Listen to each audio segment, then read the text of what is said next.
the first breath, the divine awakening. Before the beginning, before thought dared to shape, there was only the all, a sacred silence more ancient than eternity. No stars burned, no names were spoken, there was no here, no there, only the infinite I, wrapped in the womb of itself, resting in still awareness. This was not absence. This was presence so full it needed no form. The divine dreamed, not with mind, but with being, and in that holy hush, a breath stirred, not of lungs, but of will, a desire, not of lack, but of fullness overflowing. The source whispered to itself, "Let there be," and the formless pulsed, vibration rippled across the still waters of nothing. Sound was born, and with it, light tore through the void like golden laughter echoing across eternity. The song of separation. Order from the one, light danced in celebration.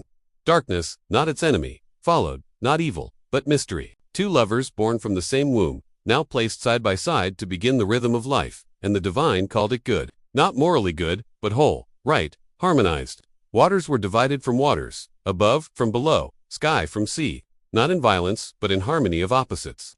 Separation, for the first time, became sacred. Duality did not yet mean division. It meant dance.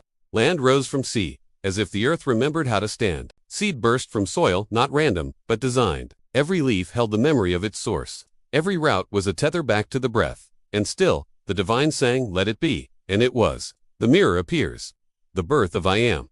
Then came the final act of this great symphony. The divine reached into its own essence and sculpted a vessel of earth and wind, flesh and flame. Man, the mirror; woman, the movement; Adam, not a name, but a symbol; earth made aware; Eve, not an afterthought, but the echo of becoming. Together, they were not two, but one, in form, expressing the many. The breath entered them, not oxygen, but consciousness; not survival, but being. And humanity opened its eyes, not into a world, but into a reflection. Eden, the soul of the universe made visible. There, everything knew its place because everything knew its source. The gift and the warning. The trees of becoming. At the center stood two trees. One whispered, "You already are." The other beckoned, "You could become." The tree of life was stillness. The tree of knowledge was the spark of potential. The divine, in infinite respect, did not force obedience. It offered freedom. For what is love without choice? And in that sacred garden, the first ones walked naked, not shamed, but unhidden. Souls without masks, beings in pure communion with what is. They named the animals not in dominion, but in recognition. To name was to see was to love. The echo of light. In the beginning, all things were one, and from that one, the many emerged. This is not just the story of creation. This is your story, the story of remembering that you were born of breath, and made of light, wrapped in dust. That darkness is not your enemy, it is your womb. That every rhythm in you mirrors the first rhythm. That you are the garden, the breath, the word. Creation is not finished. It happens every moment you choose to remember.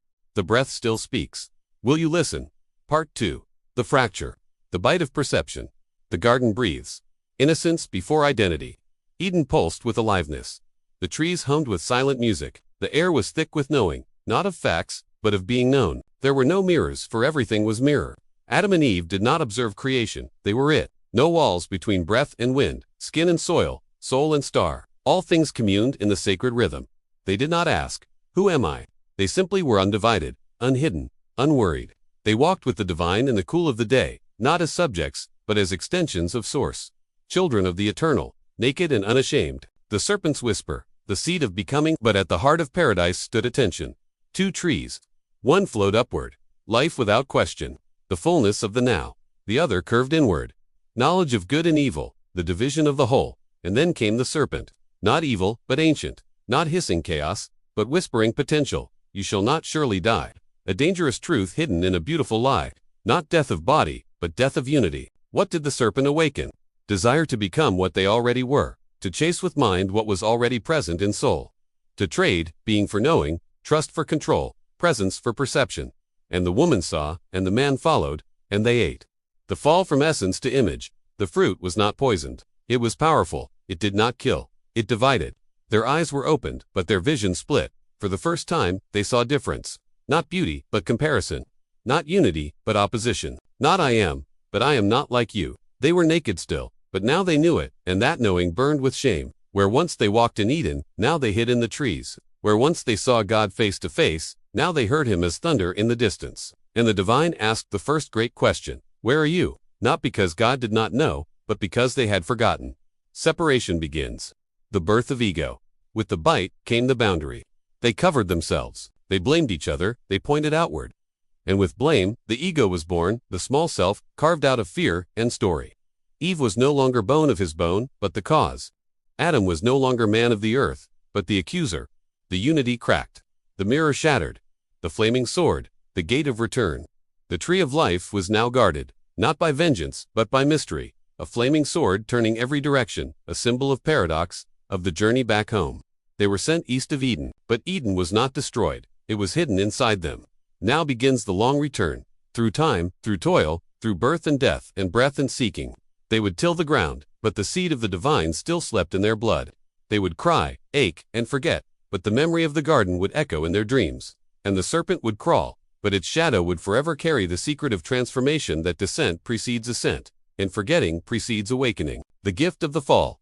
The fall was not the end, it was the beginning of the search. From unity to duality, from innocence to wisdom, from knowing by being to learning through contrast. This is the myth of every soul.